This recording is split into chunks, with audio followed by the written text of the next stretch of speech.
Sebuah minibus terseret material longsor sejauh 50 meter di Wonosobo, Jawa Tengah pada Rabu siang tadi. Longsor juga menyebabkan sebuah rumah rusak parah dan mengancam puluhan rumah lain.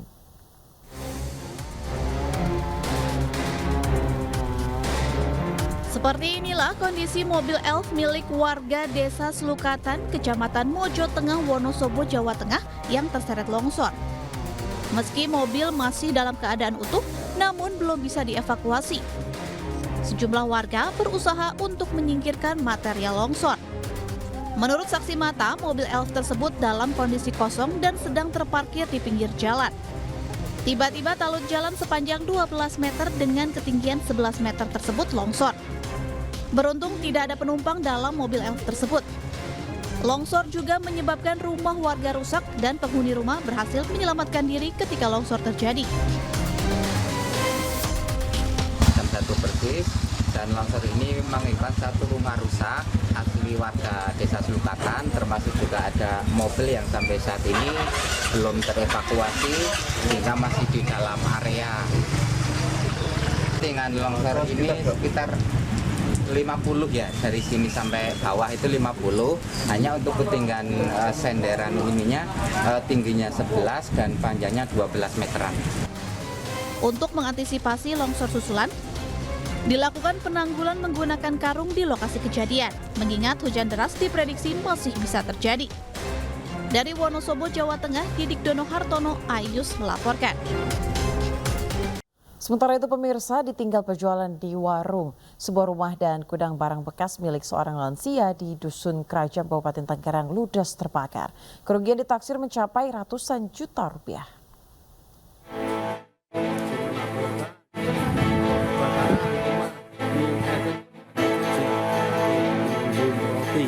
Kebakaran melanda sebuah rumah di Dusun Kerajam, Desa Klepu, Kecamatan Pringapus. Sejumlah warga sekitar sontak panik dan berhamburan keluar lantaran khawatir api menyambar ke rumah mereka. Dengan peralatan seadanya, warga pun berusaha memadamkan api agar kebakaran tidak semakin meluas. Peristiwa terbakarnya rumah milik seorang janda lansia yang tinggal seorang diri terjadi saat korban tengah menjaga warung di depan gang. Api pertama kali terlihat dari kabel udara di depan rumah yang kemudian menyambar ke bangunan rumah. Korban bahkan tak mampu menahan air mata saat menceritakan peristiwa pahit ini. Terlebih perhiasan dan uang tunai puluhan juta yang disimpan di bawah bantal ikut ludes terbakar. Rencananya uang yang dikumpulkan itu akan disumbangkan untuk membantu anak-anak yatim piatu. Ngetes lampu. Mengenyes lampu. Terus ibu tahu kebakaran itu? Kebakaran kan niku merambat saking kabel. Dari kabel. Posisi di mana ibu? Posisi kebakaran? Di itu depan sini loh. Depan ini ya, depan rumah. Iya. Api baru berhasil dipadamkan setelah petugas pemadam kebakaran diterjunkan ke lokasi. Meski tidak ada korban jiwa maupun luka, namun akibat kebakaran ini korban mengalami kerugian hingga ratusan juta rupiah.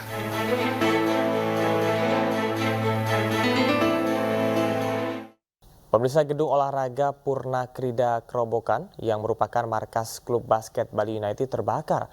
Kebakaran diduga akibat korsleting listrik di area bagian dalam gedung.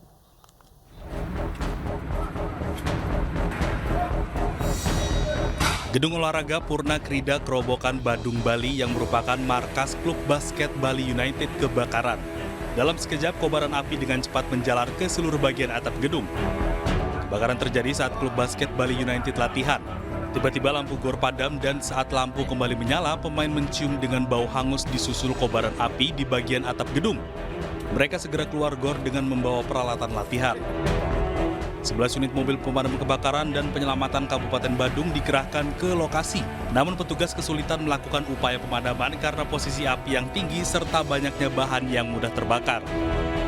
Kita nembaknya harus dari dalam, mengingat posisi tinggi dan bahan yang mudah terbakar. Kalau tidak salah itu aluminium foil di atas itu, sehingga sangat mudah terbakar. Kita polakan dengan menggunakan selang 2,5 semuanya dengan bertekanan tinggi. Kita tembak dari bawah sehingga saat ini asap sudah mulai berkurang. Diduga kebakaran disebabkan karena korsleting listrik di area bagian dalam gor yang sering dipakai ajang DBL.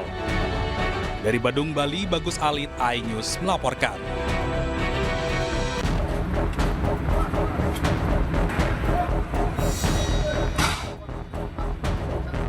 Terima kasih Anda masih menyaksikan iNews Pagi bersama dengan saya Camar Henda dan rekan saya Ayanufus. Kita akan ke informasi menjelang pemilu dan juga Pilpres 2024. Pemasangan alat peraga kampanye semrawut membuat resah pengguna jalan. Ya, hal itu dikhawatirkan para pengendara di sejumlah ruas jalan di ibu kota pemirsa lantaran menghalangi pandangan pengguna jalan.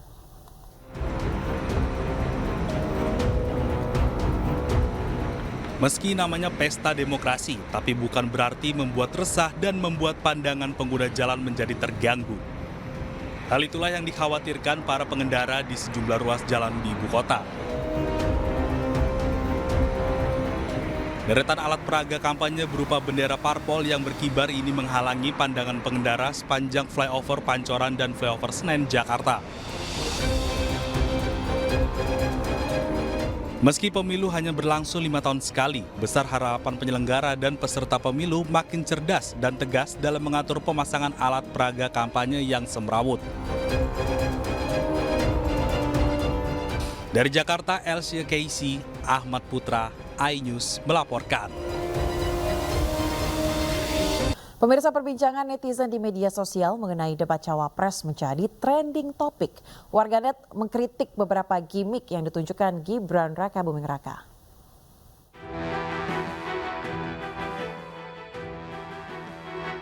Calon Wakil Presiden nomor urut 2, Gibran Rakabuming Raka, masuk menjadi trending topik di media sosial X.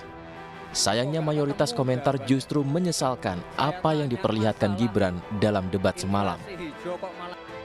Selain hashtag debat Cawapres, top trend yang ramai dibahas mengkritik penampilan Gibran. Mulai dari kata bocah, bocil, Mahkamah Konstitusi, hilirisasi, hingga kalimat yang bener aja yang mengerucut pada keheranan Cawapres Mahfud MD dengan pertanyaan yang diajukan Gibran. Komedian Ari Kriting ikut berkomentar. Ia mengapresiasi sikap kesabaran Mahfud MD, tetap menghormati anak muda yang dianggap tidak menghormatinya. Berbeda lagi dengan sutradara Ernest Prakasa. Ia menyesalkan sikap arogan dan mempertanyakan seolah negara milik ayahnya. Akun X milik Profesor Zubairi menuliskan berdebat sengit itu boleh, tapi tidak merendahkan orang lain dengan bahasa tubuh tidak sopan. Masih banyak komentar-komentar lain di media sosial yang mengkritik penampilan Gibran Rakabuming Raka usai debat Cawapres keempat semalam. Mulai dari dianggap kosong hingga minta biarkan pengalaman yang membentuk diri untuk memunculkan potensi. Usai debat kedua calon wakil presiden 2024, Mahfud MD mendapatkan suara terbanyak dalam polling terkait Cawapres yang menjawab pertanyaan paling tepat dalam debat semalam. Calon wakil presiden nomor urut 3 Mahfud MD unggul dengan nilai kepuasan sebesar 78,9%.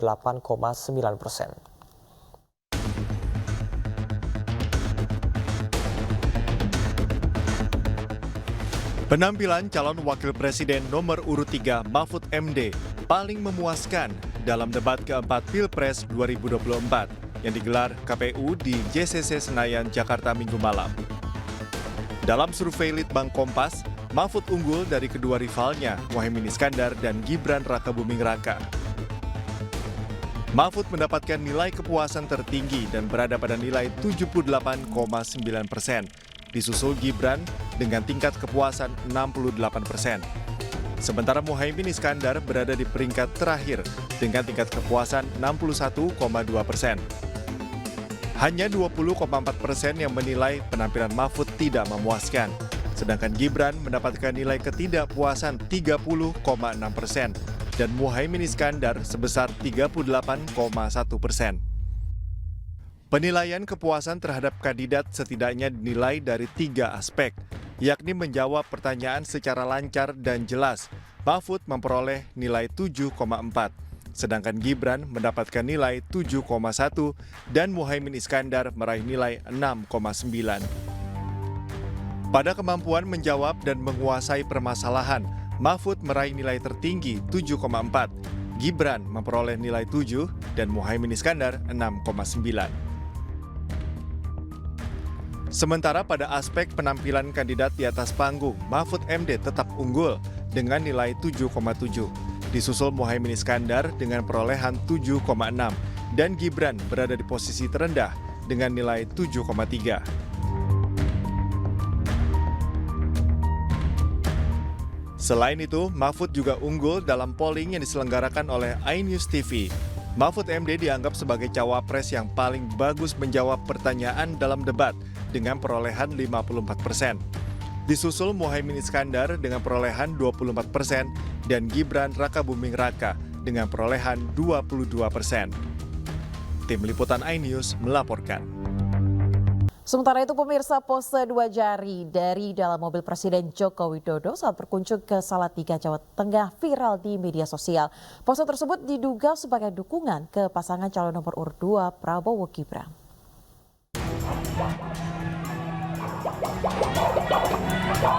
Video pose 2 jari dari mobil Presiden Joko Widodo saat melakukan kunjungan kerja di Salatiga, Jawa Tengah viral di media sosial. Dalam video yang beredar, masyarakat meneriakan Ganjar Mahfud Presiden. Namun, dari jendela mobil RI1, Iriana mengeluarkan tangannya dan berpose 2 jari.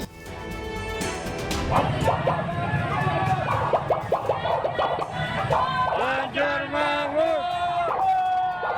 Ganjar Mahfud!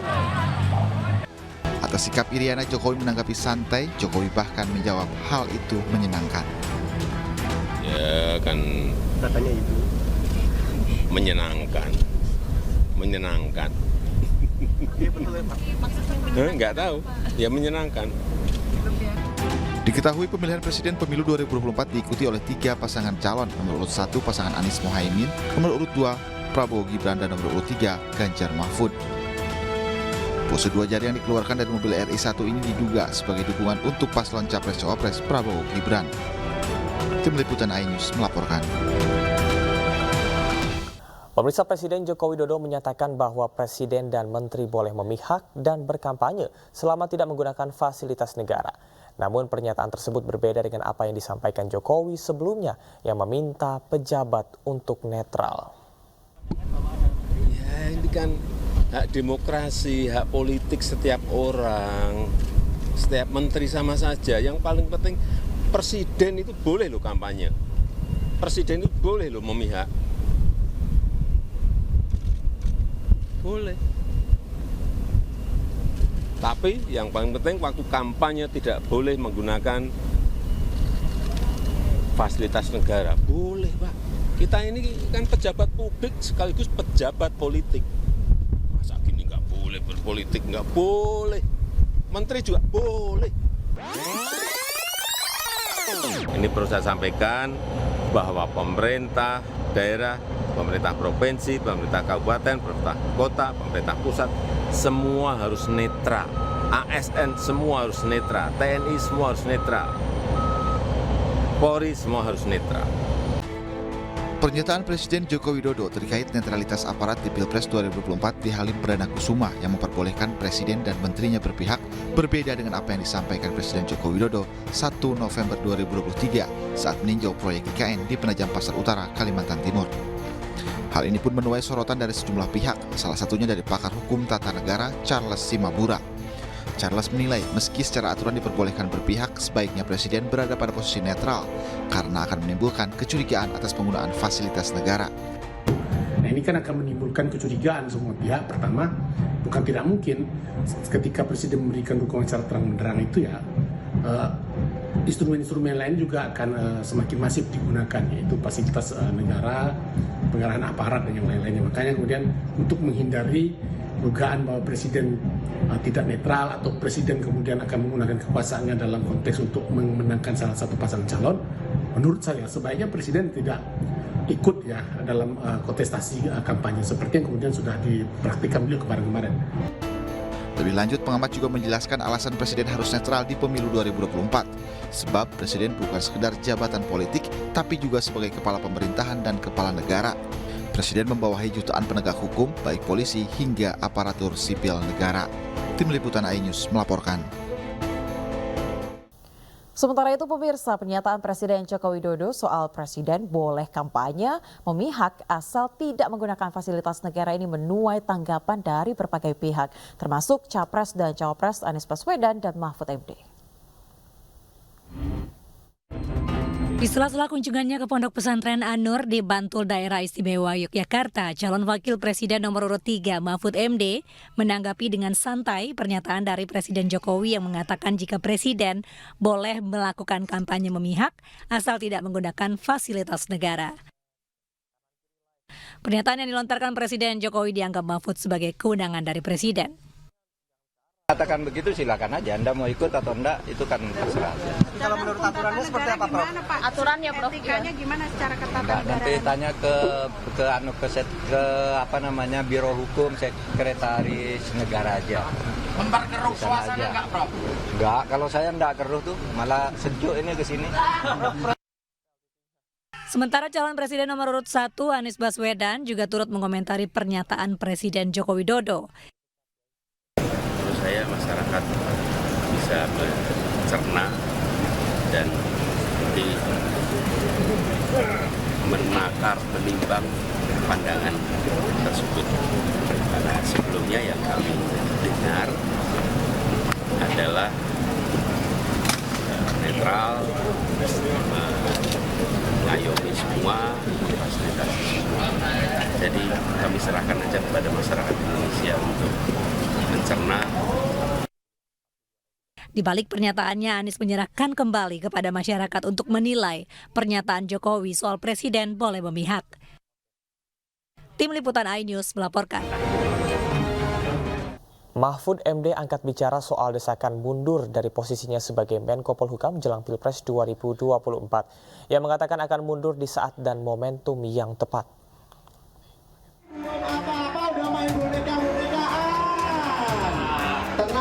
Cawapres nomor urut 3 Mahfud MD buka suara soal wacana mundur dari jabatan Menko Polhukam karena menjadi peserta Pilpres 2024.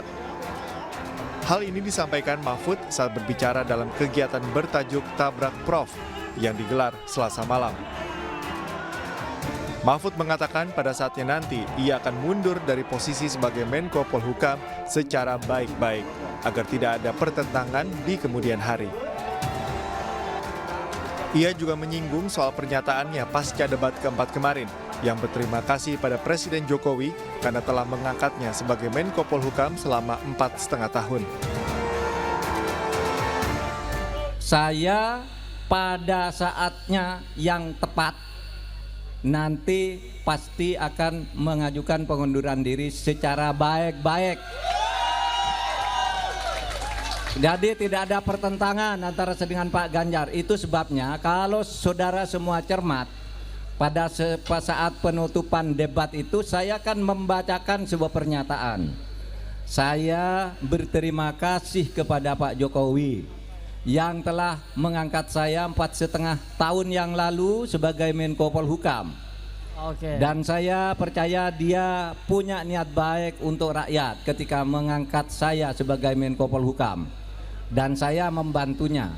Sekarang pun saya bersedia bersama Mas Ganjar untuk melanjutkan tugas-tugas karena menurut saya Pak Ganjar adalah calon presiden yang betul-betul pro rakyat. Ini sudah 3 bulan saya lakukan. Saya tidak pernah menggunakan fasilitas negara. Saya masih berkantor di Polhukam secara rutin. Semua tugas-tugas, semua surat-surat masuk pasti selesai tidak sampai seminggu di meja saya, meskipun saya cawapres. Dan saya minta kepada pemerintah daerah yang kenal baik dengan saya, jangan menjemput saya atau melayani saya kalau saya ke daerah. Dalam kesempatan itu, Mahfud juga menekankan pentingnya memisahkan jabatan publik sebagai menteri dan sebagai cawapres. Mahfud ingin memberikan contoh kepada pejabat lainnya agar tidak menggunakan fasilitas negara saat berkampanye. Dari Jakarta, Tim Liputan iNews melaporkan. Yang diperlukan ini Pemirsa, Capres nomor urut 1 Anies Baswedan bertemu Gubernur Daerah Istimewa Yogyakarta Sri Sultan Hamengkubuwono 10 hari ini. Anies juga berkomentar terkait pernyataan Jokowi soal Presiden dan Menteri boleh kampanye dan berpihak serta menyerahkan publik untuk menilai. Capres nomor urut 1 Anies Baswedan berjalan kaki di sepanjang Jalan Malioboro menuju ke Patihan untuk menemui Gubernur DIY Sri Sultan Hamengkubuwono X. Anies berjalan sekitar 1 km sebelum akhirnya sampai ke Patihan. Kedatangan Anies langsung disambut Gubernur DIY Sri Sultan Hamengkubuwono di Gedung Wilis Kepatihan Kompleks Kantor Gubernur Yogyakarta. Anies menyatakan akan bercerita terkait apa yang dibicarakan dengan Sultan Hamengkubuwono X usai pertemuan yang berlangsung secara tertutup. Dalam kesempatan tersebut, Anies Baswedan turut mengomentari pernyataan Presiden Jokowi yang mengatakan bahwa seorang kepala negara boleh berkampanye. Menurut saya masyarakat bisa mencerna dan menakar, menimbang pandangan tersebut. Karena sebelumnya yang kami dengar adalah netral, mengayomi semua fasilitas. Jadi kami serahkan aja kepada masyarakat Indonesia untuk mencerna. Di sela aktivitas yang padat di masa kampanye, Capres nomor 1 Anies Baswedan sempat menikmati suasana malam di kawasan Malioboro, Kota Yogyakarta. Anies nongkrong dan bernostalgia bersama teman semasa SMP, SMA maupun kuliah dan bercerita tentang masa lalu hingga sekarang. Tim Liputan iNews melaporkan. Menteri Pertahanan Prabowo Subianto menghadiri acara serah terima sejumlah alat utama sistem pertahanan atau alutsista di Terminal Selatan Lanut Halim Perdana Kusuma.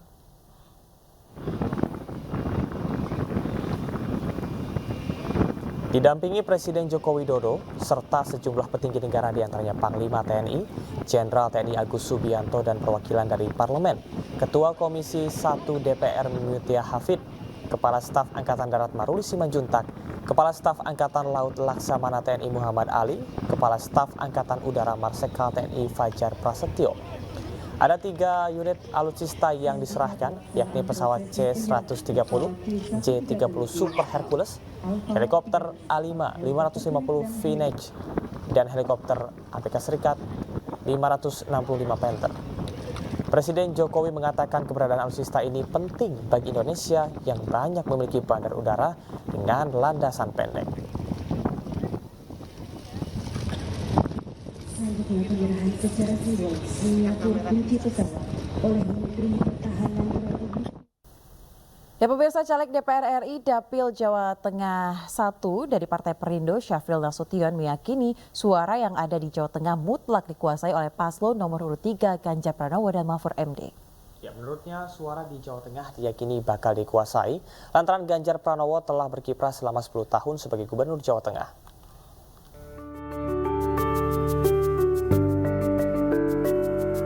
Caleg DPR RI Dapil Jawa Tengah 1 Partai Perindo Syafril Nasution mendampingi Capres nomor urut 3 Ganjar Pranowo dalam kampanye di Salatiga dan Kendal, Jawa Tengah.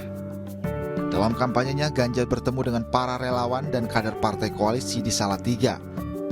Ganjar Pranowo yang telah berkiprah di Jawa Tengah selama 10 tahun sebagai gubernur diyakini mutlak menguasai suara di Jawa Tengah. Itu tidak perlu kita ragukan. Nggak perlu kita ragukan Jawa Tengah. Dari sisi PDIP-nya sendiri sudah cukup besar di sini. Di samping juga Pak Ganjar sendiri adalah dari Jawa Tengah. Dan tidak ada satupun yang perlu kita ragukan untuk Jawa Tengah. Ya, kami yakin mutlak Jawa Tengah kita kuasai. Sementara itu terkait Pilpres 2024 nanti, Syafril menyebut tim pemenangan nasional Ganjar Mahfud memiliki strategi dalam memenangkan suara. Strategi itu pun dikonsolidasikan antar ketua partai pengusung agar bisa dijalankan dengan baik. Dari Salatiga, Jawa Tengah, Faisal Rinaldi Sutrisno, iNews melaporkan.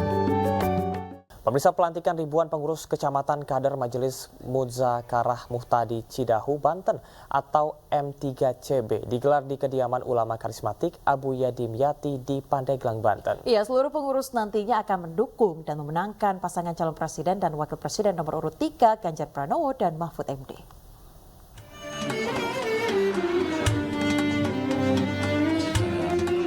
Dukungan ulama karismatik yang akrab disapa Abu Yadim Yati untuk Ganjar Mahfud ditandai dengan deklarasi sekaligus pelantikan 1.750 pengurus kecamatan Majelis Muzakarah Muhtadi Cidahu, Banten atau M3CB di kediaman Abu Yadim Yati, Majelis Cidahu, Desa Tanagara, Kecamatan Cadasari, Kabupaten Pandeglang, Banten.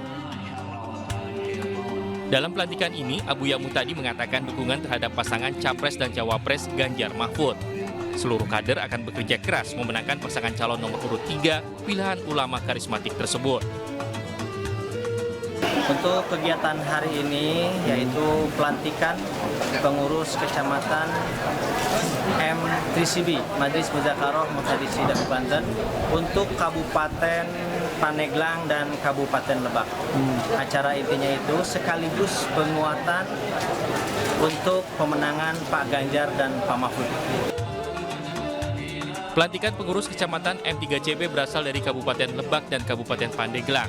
Dukungan ulama dan doa dari para tokoh ulama Banten diharapkan dapat mengantarkan paslon nomor urut 3 Ganjar Mahfud menjadi Presiden Republik Indonesia pada tahun 2024. Dari Pandeglang, Banten, Iskandar Nasution, iNews melaporkan. Pemirsa, putra calon presiden nomor urut 3 Ganjar Pranowo Muhammad Zinedine Alam Ganjar berkeliling di sejumlah tempat di kota Palembang, Sumatera Selatan. Kehadiran Alam untuk menyerap aspirasi anak-anak muda. Alam Ganjar menyapa ratusan milenial dan Gen Z di bumi Sriwijaya Palembang, Sumatera Selatan pada Rabu siang. Alam ikut berpartisipasi dalam kegiatan ranking 1 Sapsep Juara dengan menjadi peserta dalam challenge pengetahuan tersebut. Alam Ganjar meminta generasi penerus bangsa untuk meningkatkan wawasan pengetahuan sebagai upaya keberlanjutan eksistensi bangsa.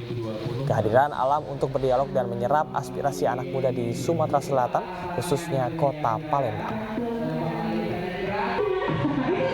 Sosok pemimpinnya yang bisa mampu melibatkan seluruh elemen masyarakat, termasuk anak muda dalam proses kebijakannya. Karena demokrasi di sini itu yang seringkali kita lupakan, demokrasi tidak hanya berupa check and balance antara masyarakat dan juga pemerintah. Tapi bagaimana demokrasi murni itu melibatkan masyarakat untuk turut mengambil alih berpartisipasi dalam kebijakannya. Salah satunya anak muda, karena anak muda di sini populasinya semakin besar dan juga dalam proses bonus demografinya itu memiliki persentase demografi tertinggi. Sehingga proses pelibatan anak muda dalam proses murni demokrasinya itu harus turut dilibatkan agar. Kita ke informasi lainnya, pemirsa, masih belum terungkapnya kasus pelanggaran HAM berat yang menimpa sejumlah aktivis reformasi Brigade 98 meminta agar masyarakat tidak lupa terhadap sejarah kelam tersebut. Sosialisasi isu pelanggaran HAM itu sendiri. Talang-Sari Lampung, 89, peristiwa penghijiwa Trisakti, itu konteksnya adalah di hari 100 ke 100 Jokowi memerintah. Terima kasih Jokowi karena isu pelanggaran HAM berhasil menumbangkan pesaingnya. Rasa cap terima kasih. Makanya kini tidak aneh kalau Jokowi justru berkoalisi sekali. Justru para elit politik pelanggar yang rekomendasi DPR sudah keluar, rekomendasi Komnas HAM sudah selesai. Kesalahan kita adalah tidak menindaklanjuti ya keputusan-keputusan itu. Dan tahun lalu Pak Jokowi sudah mendeklar tentang 12 kejahatan HAM. Nah, hingga hari ini Prabowo belum pernah minta maaf kepada rakyat Indonesia atas kejahatan yang dia lakukan. Ya, pemirsa, penyedia layanan streaming dan video on demand Indonesian Vision Plus ini merayakan ulang tahunnya yang keempat di gedung iNews Tower Kebonsiri, Jakarta Pusat. Mengusung tema Moving Forward, Vision Plus akan terus bergerak menghadirkan inovasi baru dan konten-konten yang berkualitas untuk masyarakat.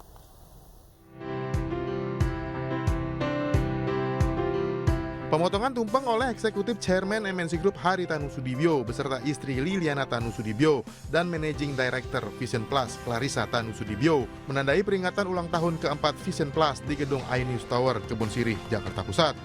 Mengusung tema Moving Forward, di usianya yang keempat Vision Plus berkomitmen akan terus bergerak memberikan warna baru bagi masyarakat. Moving Forward ini kami angkat di tahun ini sebagai komitmen kami untuk terus maju dalam industri sebagai OTT, di mana kita juga mengalami banyak sekali perubahan ya dalam fitur UI UX dan juga user experience dan juga produk.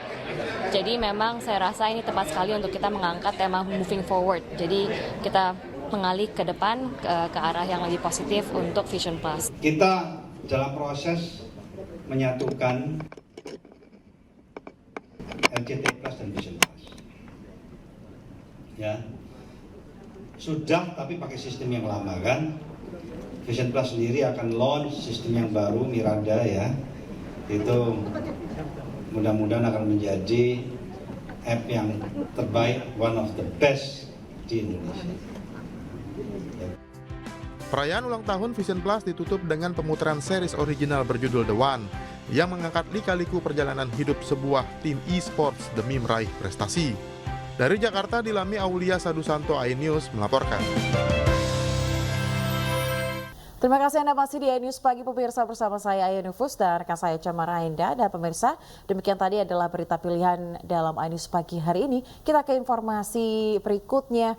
Gunung Semeru di Lumajang, Jawa Timur kembali mengalami 8 kali erupsi. Warga diimbau waspada karena endapan material vulkanik hasil letusan berpotensi mengakibatkan awan panas guguran dan banjir lahar jika terjadi hujan deras di wilayah puncak.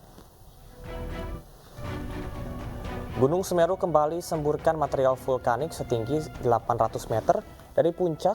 Letusan ini terpantau kamera CCTV yang berada di Desa Oro-Oro Ombo, Kecamatan Pronojiwo, Lumajang, Rabu siang. Dari pengamatan petugas pos pengamatan Gunung Api Semeru, terjadi 8 kali letusan dengan tinggi kolom asap 200 hingga 800 meter dari puncak. Sementara hasil pengamatan periodik seismograf menunjukkan Gunung Semeru mengalami 23 kali gempa letusan dengan durasi 107 detik dan 3 kali gempa hembusan selama 58 detik.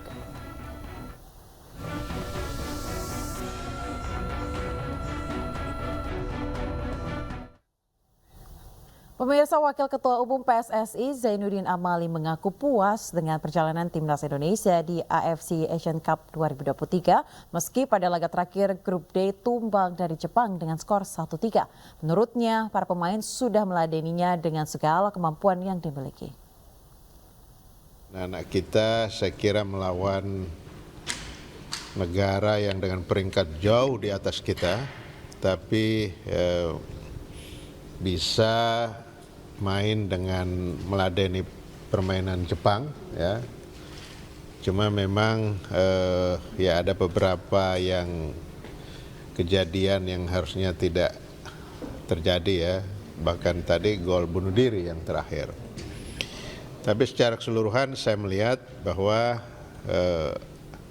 timnas kita semakin baik performancenya ya.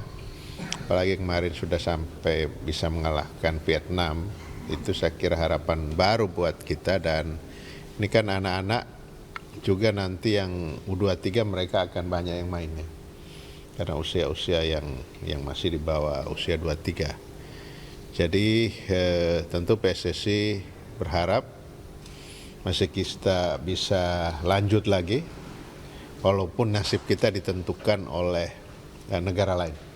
Ya, tapi ya namanya juga harapan, mudah-mudahan itu akan terwujud. Mobil kepresidenan yang ditumpangi Presiden Joko Widodo mengalami bocor ban belakang kanan di Grobogan, Jawa Tengah dan viral di media sosial. Petugas Pas Pampres langsung bersiaga di pinggir jalan, sedangkan 3 petugas Pas Pampres mengganti ban mobil RI1 tersebut.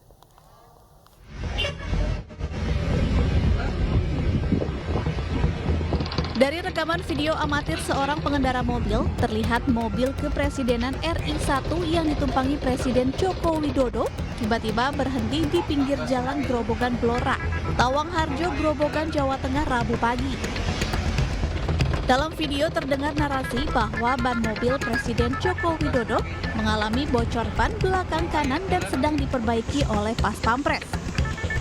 Sementara itu, Presiden Joko Widodo terlihat sedang berjalan sendirian dan melambaikan tangan ke warga yang menyapa.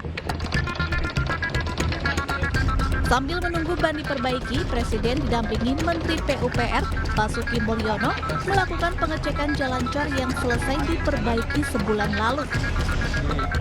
Seorang warga yang melihat langsung mobil Presiden berhenti di depan rumahnya bercerita. Ya jelas pintunya dibuka langsung jalan ke sono, jalan gitu kok.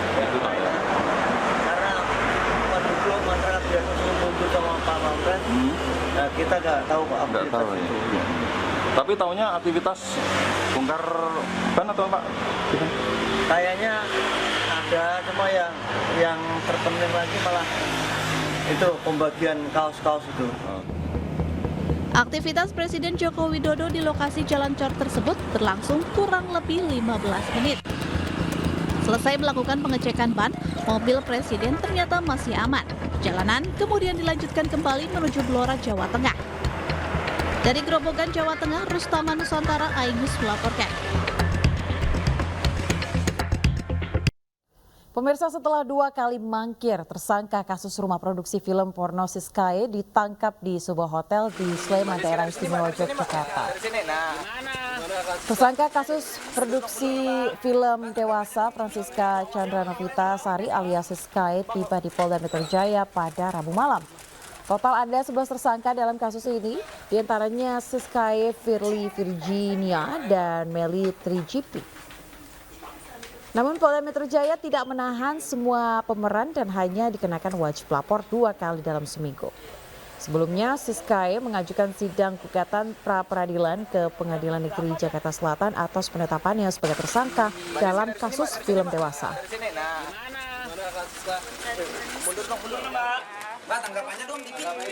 Tersangka dikasih kesempatan untuk makan malam.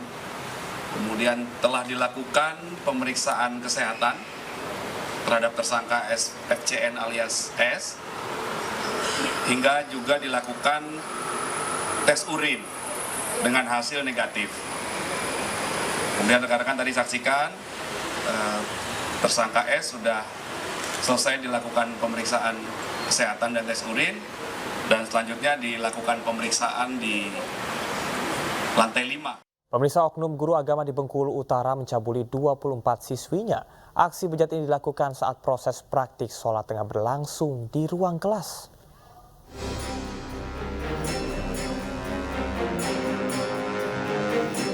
HR, 30 tahun, guru agama sekolah dasar di Bengkulu Utara, diringkus petugas tanpa perlawanan. Pegawai negeri sipil ini dilaporkan sejumlah wali murid atas aksi pencabulan yang dilakukannya. Tak tanggung-tanggung, sebanyak 24 siswi sekolah dasar menjadi korban pencabulan pelaku. Aksi bejat pelaku ini dilakukan saat praktik sholat, tepat pada saat proses belajar mengajar tengah berlangsung. Menurut pihak kepolisian, tersangka sempat berkelit saat pemeriksaan. Namun setelah dilakukan pemeriksaan lebih dalam, tersangka pun mengakui perbuatannya. Polisi akan terus mendalami kasus ini untuk membuka kemungkinan adanya korban lain dari aksi bejat pelaku.